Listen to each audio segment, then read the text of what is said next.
Now a man of the house of Levi married a Levite woman, and the woman conceived and bore a son. Seeing what a fine child he was, she hid him for 3 months.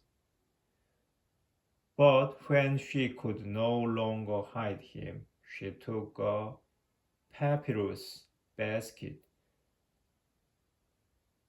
daubed it with bitumen and pitch, and putting the child in it, placed it among the reeds on the bank of the Nile.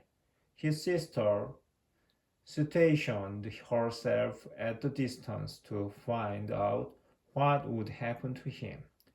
Then Pharaoh's daughter came down to the bathe at the Nile, while her attendants walked along the bank of the Nile. Noticing the basket among the reeds, she sent her handmaid to fetch it. On opening it, she looked, and there was a baby boy crying. She was moved with pity for him and said, "It is one of the Hebrews' children." Then his sister asked the Pharaoh's daughter, "Shall I go and summon a Hebrew woman to nurse the child for you?" Pharaoh's daughter answered her, "Go." So the young woman went and called the child's own mother. Pharaoh's daughter said to her, "Take this child and nurse him for me, and I will pay your wages." So the woman took the child and nursed him. When the child grew, she brought him to Pharaoh's daughter, and he became her son. She named him Moses, for she said, "I drew him out of the water." On one occasion, after Moses had grown up, when he had gone out to his kinsmen and witnessed their forced labor, he saw an Egyptian striking a Hebrew, one of his own kinsmen. Looking about and seeing no one, he struck down the Egyptian and hid him in the sand. The next day he went out again, and now two Hebrews were fighting. So he asked the culprit, "Why are you striking your companion?" But he replied, "Who has appointed you ruler and judge over us? Are you thinking of killing me as you killed the Egyptian?" Then Moses became afraid and thought, "The affair must certainly be known." When Pharaoh heard of the affair, he sought to kill Moses.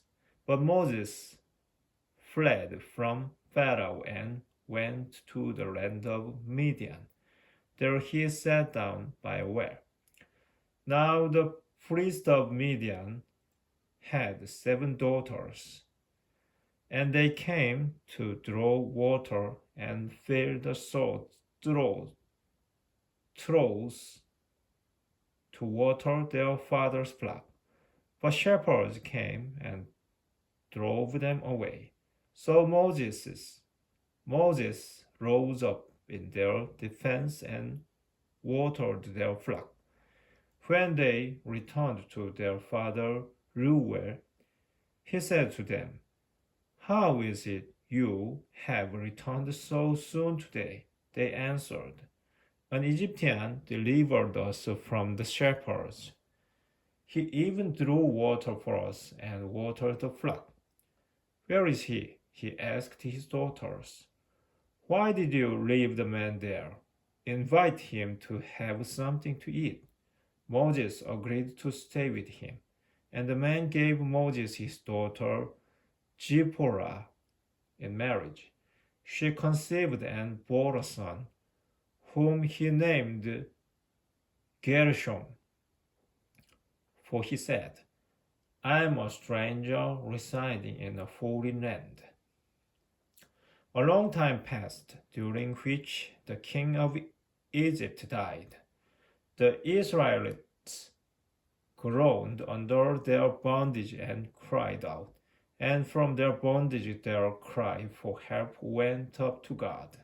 God heard their mourning, and God was mindful of his covenant with Abraham, Isaac, and Jacob. God saw the Israelites, and God knew